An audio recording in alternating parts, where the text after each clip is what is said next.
more comfortable with. Number 2, if a laboratory fire erupts immediately, A, notify your instructor. When in doubt, tell Miss Lee. I can help you decide just how big of an emergency it is, and it will help me figure out what it is that I need to do in order to intervene. Okay, you guys don't decide if it's that big a deal, or don't bother her, she looks busy. I'm never too busy when it comes to her safety. 3, approved eye protection devices such as goggles are worn in the laboratory. D, anytime chemicals, heat, or glassware are used. Here is the thing about that. Officially, the state of California says that as long as you have on glasses, that serves as protective eyewear. That makes me nervous as a parent who has a child who wears glasses. Because although this part of your eyes and your face is covered, the sides aren't.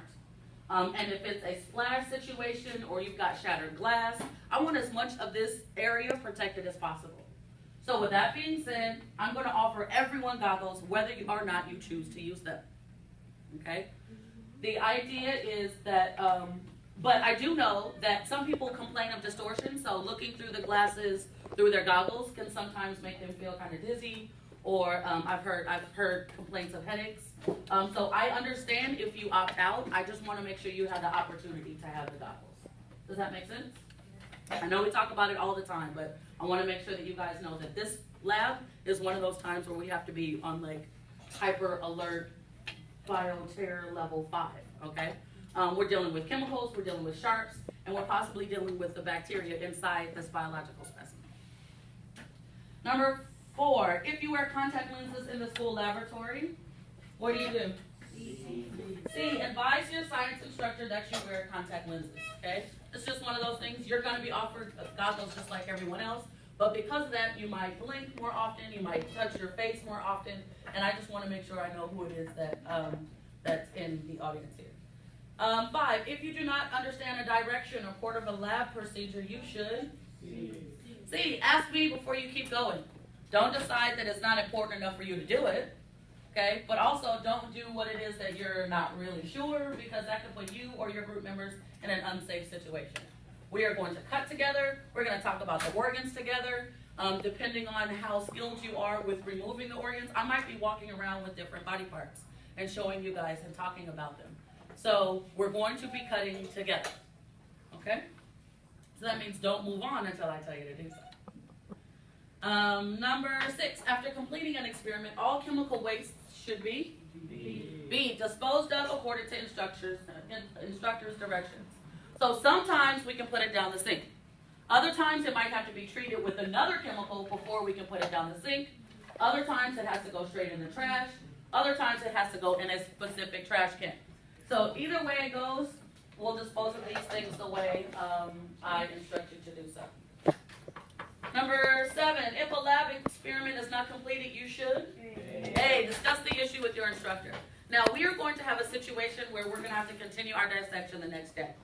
My SAP group is doing their project at the beginning of 6th period, so we're going to go down there with them, and then we're going to come back and finish start our dissection, and then we're going to finish up the next day. It's already planned. I'm not sure. Anybody else need the contract? No? Okay, you can leave the extras up there for me though. So we've already got a plan on how to store them and all that good stuff. So with that being said, when it comes time to clean up, then it'll be done in an orderly fashion to make sure that your pigs will be ready for you to cut and work with the next day. Does that make sense? Okay. I'm timing it. We're using a slightly different lab protocol this year after collaborating with Miss Luna. So I don't know what the timing is going to be like. I'm assuming that we should be done around the same times that we used to. And it took pretty much the whole 100 minutes with the cleanup and the setup and all of that stuff. So I'm assuming that we will have to wrap our experiment around the next day. But tomorrow, when my kids are doing it, I'm going to time it to see what our timing is going to look like, knowing that we're going to be short 15 to 20 minutes because of the SAP projects. Any questions or comments about that? Yes, sir. So we're just dissecting on Thursday. We're going to start dissecting on Thursday, which everybody else is. But because we're going to be shortened those 20 minutes, then we're more than likely going to have to finish our dissection on Friday. Okay, but the timing of it, I will better understand once my classes tomorrow have done. because I'm using a different lab protocol. So it's asking you to do different things with the pigs. And so I'm excited about how that's going to go. Any other questions or comments? Excellent. We left off on number 7. Number 8, you're heating a substance in a test tube. Always point the open end of the tube, D, away from all people. So I'm going to take a second because I've been doing most of the talking. I want you to turn to your neighbor and talk about the importance of turning away from everybody when you are doing this inside a test tube. I'll give you 30 seconds. Go. It is important to turn the tube away from everyone because if it splashes or anything, you won't go towards someone, therefore it will not cause some type of reaction. Yes, ma'am. You will.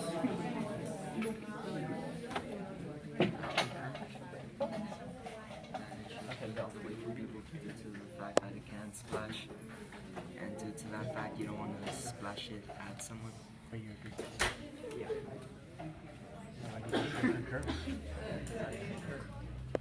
All right, so I can tell from the lull in conversation that we have shared with our partners.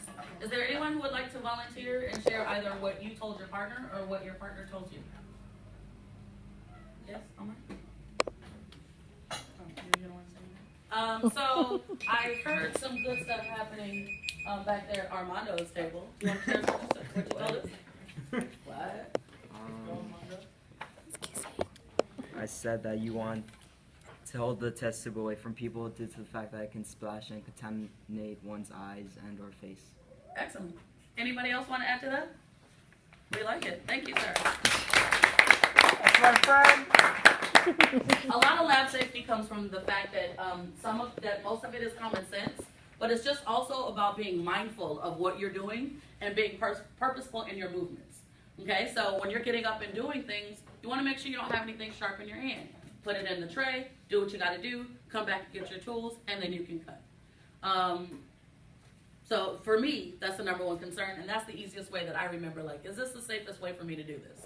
If there's some other way that you can make sure to decrease the likelihood of an accident occurring, I'm just asking that you put forth that effort. Number 9, you're heating a piece of glass and now want to pick it up. You should do what? Use tongs. Anybody know not know what tongs are? What are tongs? Make a movement with your hand. Show me. When would you guys take this? I need everybody to Take show me this with in the their hand. morning? What do tongs do? Did I take Some sort of pincher thing. Most of the time you see them while you're cooking. Oh yeah, well that's more of a closed pin, but yeah. So they help you pick things up. What's the best part about using tongs instead of your fingers picking up hot glass? You don't burn yourself. It's your nails dirty. Yes, so you don't burn yourself. So the idea is, although glass may seem like it's not that big a deal, glass can get hot. Okay, now we don't have to worry a whole lot about that, but again, that's a chemistry thing. Next, yes. Number 10, you've been injured in the laboratory. You were cut, burned, etc. First, you should do what? Tell me.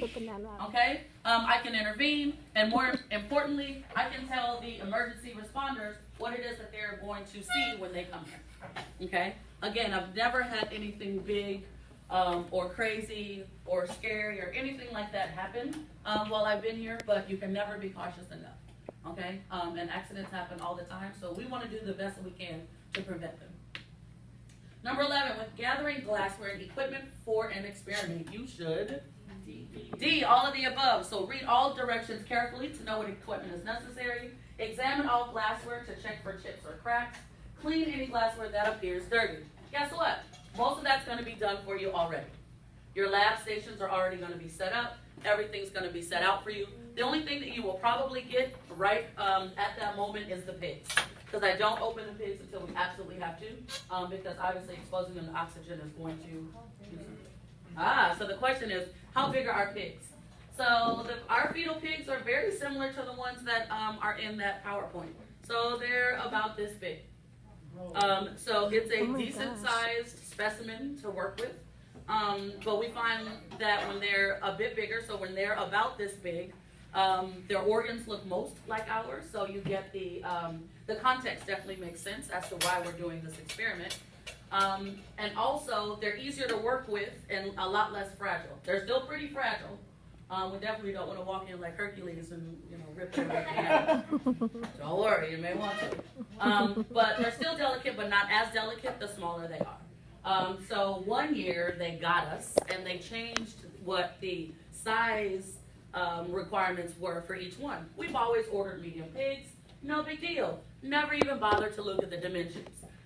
And in the box came a bunch of little squirrels. It was these tiny little pigs, and it was crazy. So ever since then, now we have to buy the large pig because large is now what we consider medium, but that's all right.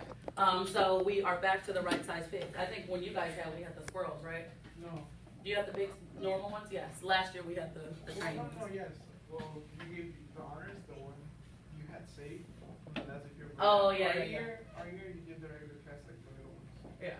So the honors kids have always gotten a slightly different experience, but you're supposed to, right? So you can make deeper connections with the content.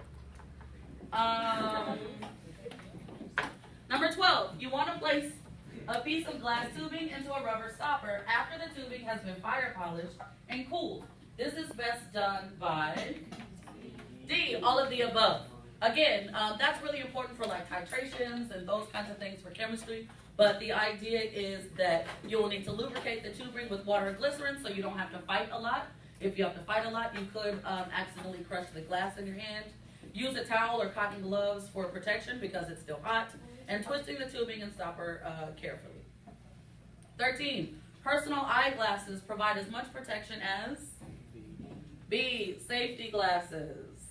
14. Long hair in the laboratory must be D. Tied back or kept entirely out of the way. Next thing, I want you to turn to your neighbor. Why is it that having that long hair has to be put up? Anything shoulder length or longer needs to be tied up. Talk to your neighbor and talk about the importance of tying Puede que long hair. I think long hair in the laboratory must be tied back or kept fairly out of reach because when you're working with something that you sensitive to hair because you're working with chemicals and maybe it's harder you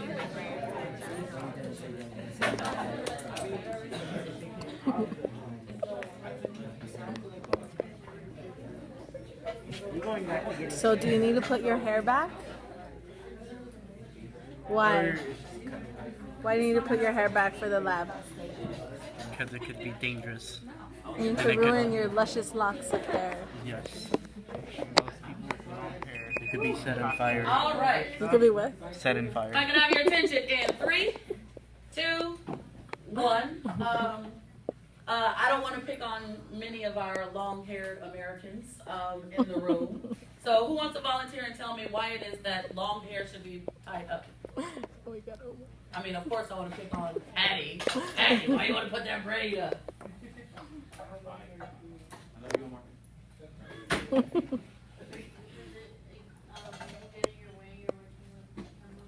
Exactly. So the first thing she says, it can get in your way. If you're leaning over, you're cutting your pig, you're concentrating, and all of a sudden, boom, your bangs fall over. What could happen?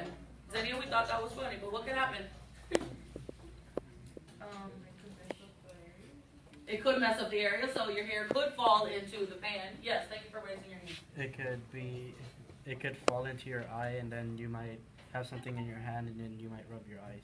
Yes, so it could fall in your eye. You have something on your hands, and it could go into your eye, sir. It's flammable. Yes. It could cause a sudden reaction. What kind of reaction? Like if your hair automatically falls while you're cutting the pig, you might go like and then cut something out. You go, Daryl. Exactly. You go, Daryl. Your hair could fall, and now all of a sudden you're flailing your arms. You could, scalpel slips out of your hand. We're laughing, and I don't want you to think that that I'm making light of the situation, but that could very well happen. Also, the last thing that you guys didn't mention, hair falls in your face while you're cutting. Now you can't see very well, and you cut yourself. Okay? So it makes a lot of sense that you try to limit the different things that can happen, right? Plus, you don't want your hair to fall into the preserving liquid. You don't want bacteria in your hair. So although a ponytail might not be your style of choice, it will be that day. All right, and nobody will see you with your ponytail. Nice.